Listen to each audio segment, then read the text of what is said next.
When the car is in emergency braking, the wheels are easy to hold and drag slip, resulting in the steering wheel does not work. ABS wheel anti-lock system can prevent the car emergency braking wheel hold to ensure the stability of maneuvering. Let's get to know the ABS system in this course. There are 3 learning objectives for the course, namely, familiar with the basic principle and function of ABS system, knowledge of the structure and working principle of the speed reducer, mastering the working process of the ABS system. We will learn today's content through the following 3 parts. Part 1. Overview of ABS system. Basic theory of ABS system. The effect of wheel slip rate on the coefficient of adhesion. During the braking process of a car, the motion of the wheel can be divided into 3 stages: pure rolling, sliding while rolling, and complete drag sliding. The sliding rate S is generally used to indicate the proportion of the sliding component in the longitudinal motion of the wheel. Pure scrolling, slip rate S equals 0. Road markings are essentially the same as the tread pattern. Roll and slide, slip rate 0 as 100%. Tire tread pattern is recognizable in road marks, but the pattern is gradually blurred. Hold on and drag the slide. Slip rate 0 as 100%. The tread eventually slides completely. Tire adhesion to the road surface. Full equals G times mu. Full tire road adhesion.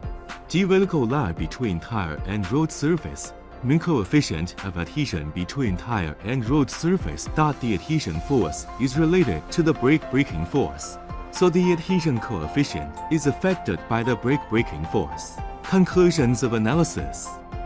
The slip rate of the wheels of the car in 15 to 20% when the tires and the road surface between the maximum coefficient of adhesion show that the braking distance is the shortest, but also has a large lateral adhesion coefficient in order to obtain better lateral stability and steering controllability. The function of ABS system. When braking the car, automatically control the size of the brake braking force so as to control the slip rate of the wheel at about 15% to 20%, so that the wheel is in the state of rolling while slipping, in order to ensure that the adhesion of the wheel and the ground at the maximum value. Composition and working principle of ABS system. Composition of ABS system. It usually consists of a wheel speed sensor, brake pressure regulator, electronic control unit ECU, and ABS warning device. Wheel speed sensor.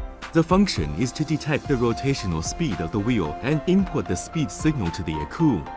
Electronic control unit ECU receives the signal input from the sensor, analyzes and processes it, and determines whether there is a tendency for the wheels to hold on through precise calculations. A control command is then issued to control the brake pressure regulator to perform the pressure adjustment task.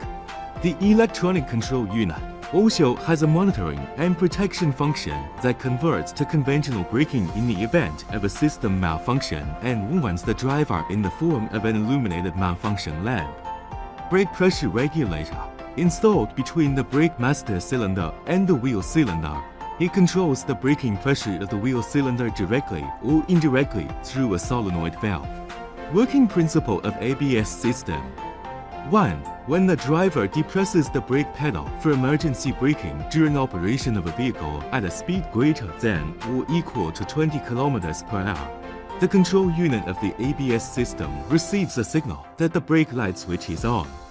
The speed sensors on the wheels collect the speed signals of the 4 wheels and send them to the ABS control unit, which calculates the line speed and vehicle speed of each wheel and determines whether there is a tendency for the wheels to lock up. 3. If a wheel is found to have a tendency to lock, the ABS system control unit acts on that wheel's brake sub-pump through the brake pressure regulator to regulate the brake pressure to prevent the wheel from locking. Working process of ABS system. Pressure building phase. 1. When the brake pedal is pressed and the ABS is not yet working, both solenoid valves are not energized, the inlet valve is in the open state, the outlet valve is in the closed state. and the brake wheel cylinder is isolated from the low-pressure reservoir and connected to the brake master cylinder. 2. Brake fluid in the brake master cylinder is pressed into the wheel cylinder to produce braking. The wheel speed is rapidly reduced. The ABS activates the speed sensor to obtain signals to analyze whether the wheels are about to lock, drag, slip. When the driver steps on the brake pedal to compress the brake fluid, the wheel cylinder piston presses the brake shoes towards the brake drum under hydraulic pressure, causing the brake drum to reduce its rotational speed or remain stationary. Pressure holding stage. When the wheels have a tendency to hold, the ABS ECU sends a control signal to the hydraulic control unit to close the inlet valve, at which time the outlet valve remains closed, keeping the pressure in the brakes constant. Decompression phase. When the wheel tends to hold, the ABS ECU control inlet and outlet valves are energized. The brake fluid in the brake cylinder under the action of the brake shoe resets spring flow to the low-pressure reservoir. The braking pressure is reduced. At the same time, the electric return pump is energized and operated to pump the brake fluid back to the master cylinder, and the pedal has a rebound feeling.